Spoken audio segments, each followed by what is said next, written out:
लेते हैं। उधर जो तहरीक इंसाफ की कॉल है उसमें अभी 5 दिन बाकी हैं और अभी तक कोई लाहेमल सामने नहीं आ सका है, मगर हुकूमत के ताबूत में आखिरी कील साबित करने की बातें की जा रही हैं। तहरीक इंसाफ का जो एहतजाजी तहरीक के हवाले से लाहेमल है आज सामने आने का इम्कान जाहिर किया जा रहा है और इस हवाले से आज 2 अहम बैठकें होने जा रही हैं। तहरीक इंसाफ 5 अगस्त को क्या करेगी और क्या हुकूमत के लिए कोई खतरा है, इस पर बात करते हैं। और दूसरी जानिब अलीमा खान ने बानी PTI के बेटों के पाकिस्तान आने के हवाले से ये कहा है कि बच्चों के पास नाइकॉब मौजूद है, वो पाकिस्तान ज़रूर आएंगे और उनको ये क्यों रोकेंगे। दूसरी तरफ शेख वकास अकरम ने बानी के बेटों को पाकिस्तान आने के हवाले से खबरों को झूठा करार देते हुए कहा कि बानी ने अपने बेटों को पाकिस्तान आने से कतई नहीं रोका, बच्चे पाकिस्तान ज़रूर आएंगे, सिर्फ तारीख का फैसला होना भी बाकी है। इसी पर दोबारा से आमिर साहब आपसे बात करेंगे। ये जो इस वक्त की सिचुएशन बनी हुई है पाकिस्तान तहरीक इंसाफ की और जो मौक़िफ़ अपनाया है, बयानात में खुद ही तजाद है।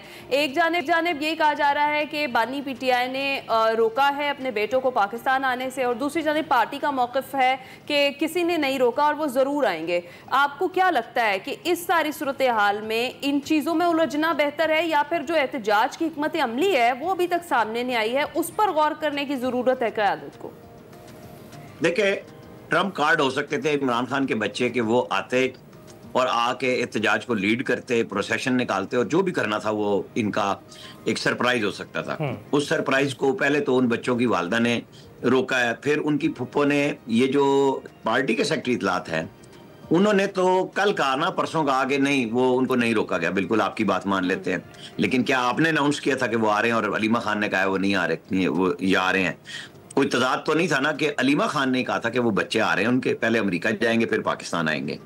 परसों हमने खबर दी कि जनाब इमरान खान साहब से जब ये बात हुई है कि क्या वो प्रोसेशन को लीड करेंगे आके आपकी रिहाई के लिए, तो उन्होंने कहा नहीं, इस मकसद के लिए वो नहीं आएंगे। तो बात खत्म हो गई इस बुनियाद पे कि वो एहतजाज को लीड नहीं करेंगे, लोगों के बच्चे लीड करें, वो जेलों में जाएं, खान साहब के बच्चे इस काम में नहीं आएंगे। अच्छा, फुप्पो साहिबा ने जो फरमाया नाइकॉब, भाई हम तो पहले दिन से कह रहे थे 2 तरीके हैं उनके आने के। एक है कि वो ब्रिटिश पासपोर्ट पे आए, उसके ऊपर पाकिस्तान में एंट्री दें, अपने वालिद से मिलें और निकल जाएं। और अगर उन्होंने सियासत करनी है तो वो नाइकॉब यूज करें, पाकिस्तान में आए और एंट्री एज ए पाकिस्तानी कराएं और बाहर आए और अपने वालिद की रिहाई के लिए मुहिम चलाएं। अच्छा, अब इसके लिए इमरान खान कह रहे हैं कि नहीं वो इस काम के लिए नहीं आ रहे, तो मिलने के लिए तो किसने रोका है हुकूमत पाकिस्तान में? और अगर वो मुजाहिमत की तहरीक चलाना चाहते हैं, बिल्कुल एक नई जिला मिलेगी, लेकिन कौन कह रहा है कि वो आ रहे हैं? वालिद साहब फरमा रहे हैं नहीं आ रहे, पुप्पो अपनी सियासत के लिए भतीजों को इस्तेमाल कर रही हैं। ये बहन भाई के अंदर गुफ्तगू में तजाद है। मैं शेख वकास अकरम की गुफ्तगू को इसलिए नहीं वैल्यू देता कि 2 बहनें इमरान खान साहब की मिलती हैं उनको मुतवातिर और अलीमा खान उनकी गुफ्तगू को बताती हैं, लेकिन यहाँ पे आके सबसे पहले इमरान खान और अलीमा खान के दरमियान में हम अंगी मौजूद नहीं है गुफ्तगू पे उनके बच्चों के हवाले से। फिर शेख साहब जो कह रहे हैं, तो भाई वो आए, किसने रोका है उन्हें? एक दिन सिर्फ राना सनाउल्लाह साहब ने बात की थी और वो भी इसी नुक्ते नजर के हवाले से थी कि अगर वो अमनो अमान में खलल डालते हैं तो यहाँ तो इस्लामाबाद में भी आपको इजाजत नहीं है बगैर इजाजत किए कोई जलसा लेने की, जिसके ऊपर 6-6 महीने की कुछ वर्करों को सजाएं मिली हैं और वो मैसेज गया कि फिर आप करके देख लें। फिर जो अब आपने साथ ही कहा कि आज 2 बैठक हैं और उसमें तय होगा, तो बिल्कुल 10 बजे के करीब उन्होंने आल पार्टीज कॉन्फ्रेंस रखी हुई है तहरीक तहफ़्फ़ुज़ पाकिस्तान ने, जो उनके अपने साथ शामिल हैं और जो इन लोगों को जैसे आफ्ताब शेरपाव जो उसमें शामिल नहीं है उनको उन्होंने जाके दावत भी दी कि आप भी हमारी मीटिंग में आए। उस मीटिंग के लिए जगह नहीं मिल रही, बिल्कुल अफसोसनाक बात है, मिलनी चाहिए जगह, लेकिन जो इंतजामिया का मौक़िफ़ है कि आप लोगों ने जब कोई प्रोसेशन किया यहाँ पे गड़बड़ हुई है इसलिए आपको इजाजत नहीं दी जाती। अब ये रास्ता वो पार्लियामेंट के अंदर कर लेते हैं, अपोजिशन लीडर के चैम्बर के बाहर मीटिंग कर लेते हैं, कमेटी में कर लेते हैं, केपी हाउस में कर लेते हैं, लेकिन मकसद ये नहीं है। मकसद ये है खबर बनाना, तो खबर बन जाएगी जब वो वहां कॉन्फ्रेंस नहीं होगी। लेकिन क्या डे बाय डे एहतजाज PTI का मीडिया के ऊपर रहना हक है या लोगों के लिए बात करना है? ये जो चीनी का मसला बना हुआ है या जो मसाइल आ रहे हैं उनके ऊपर तो वो बात नहीं करती PTI, क्योंकि वो खुद यही काम भी करती रही। अब ये यहाँ पे भी इस हुकूमत में भी हो रहा है, लेकिन वो मसला तो उनका इमरान खान है और जो जिनको अचकजई साहब को अपनी सरबराही देखे ना जेल में उन्होंने कहा था मैं लीड करूंगा, वो उससे निकल गए, अचकजई के कंधे पे डाल दिया। अचकजई कहते हैं कि नहीं हम तो पता नहीं इतने लाख लोग इकट्ठे होंगे तो फिर तहरीक चलाएंगे, हमें तो आइन की बात करनी है। शायद महमूद खान अचकजई को इस एहतजाजी तहरीक का सरबरा मुकर्रर करना कैसा है? और दूसरा ये कि इसी जो एहतजाजी तहरीक है उसकी हिकमत अमली जो सामने नहीं आ रही है, वाज़ेह तौर पर हर तरह की बातें की जा रही है। फैसल चौधरी साहब तो कह रहे हैं कि टॉर्चों से होना है एहतजाज, कितना मौसर होगा ये टॉर्चों वाला एहतजाज? फिर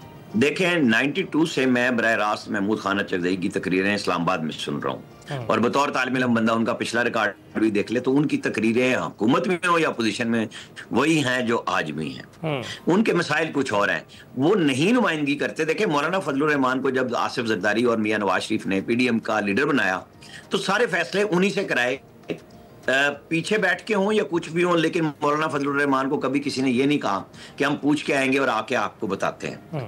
तो वो लीड करते रहे और कामयाबी हासिल की। यहाँ पे असद कैसर इस तहरीक तहफ़्फ़ुज़ पाकिस्तान में मौजूद है, लेकिन वो खुद कोई फैसला नहीं कर सकते। उनकी तो पार्टी ने उनको चेयरमैनशिप की क़यादत देना पसंद नहीं की। जो सियासतदान है उनको सियासत करने नहीं दी जा रही, जो वकील हैं उनको वकालत कराने की बजाय सियासत करा रहे हैं। इमरान खान इसी मखमसे में सारी पार्टी को लेके फंसा बैठे हैं। उनका ख्याल था कि कोई ना कोई दिन ऐसा होगा कि जैसे वो कहते हैं ना, मैं पुट्ठी भी मारा तो सीधी हो जाए, तो वो उनकी अब नहीं हो रही। वो टाइम, वो अदालतें, बातें नहीं रही। उनके लिए मसाइल हैं, उनको ना कोई समझाने के लिए तैयार है, ना वो समझने के तैयार है। यही वो अलमिया है जिसमें इमरान खान साहब जेल में बंद हैं, क्योंकि उनके अपने साथी डरे हुए हैं। उनके ऊपर, सबके ऊपर एक दूसरे ने इल्जामात लगा दिए हैं कि ये कंप्रोमाइज हैं, ये मिले हुए हैं। आप खुद देख लें, अली अमीन गंडापुर ने कल 2 दिन में 2 दफा बयान दिए। पहले वो कहते हैं, उनकी पार्टी कहती है, फिर वो खुद कहते हैं कि जी आर्टिकल 245 को रिवोक किया जाए और फौज को केपी से निकाला जाए। तो भाई निकाल लें आप। फिर आपके क्या सीडीडी के 567 या 600 जो बंदा है वो केपी का लॉ एंड ऑर्डर संभाल सकता है? कौन कहता है कि आप ना संभालें? ये आइडियल पोजीशन होगी ना कि आपकी पुलिस और आपके लोग खुद लॉ एंड ऑर्डर को संभालें। लेकिन आप 5 घंटे के बाद बयान देते हैं एपेक्स कमेटी के बाद कि नहीं, ये हमारी जरूरत है, ये यहाँ रहेगी, हमें मिलकर चलना चाहिए। तो यही बात तो सब कह रहे हैं। यानी एक इंतशार की कैफियत है। प्रेशर में आते हैं अपनी पार्टी की मीटिंग में तो कुछ और कहते हैं, एपेक्स कमेटी में आते हैं तो बाहर कुछ और बयान देते हैं, जिसकी वजह से कोई भी बंदा इनके साथ कोई मुआहिदा करने पे या गुफ्तगू करने पे, सियासी जमातों की बात कर रहा हूं, तैयार नहीं होते कि भाई आप खड़े कहां पे होंगे। चंद घंटों के बाद तो आपकी पॉलिसी बदल जाती है। बिल्कुल ऐसे ही। आमिर साहब, बहुत बहुत शुक्रिया, आपने इस वक्त जो तमाम तर सियासी सूरत हाल पर रोशनी डाली है। और जो पीटीआई के बानी पीटीआई के जो बेटे हैं उनकी लॉबिंग अमेरिका में वो भी कुछ खातिर खा कामयाबी नहीं समेट सकी। और उसके बाद अब हम देखते हैं ये एहतजाज की कॉल है, एहतजाज की कॉल किस कदर कामयाब होती है, हुकूमत के लिए कोई टफ टाइम है इसमें या नहीं, ये तो वक्त ही बताएगा, अगस्त में ही पता चलेगा।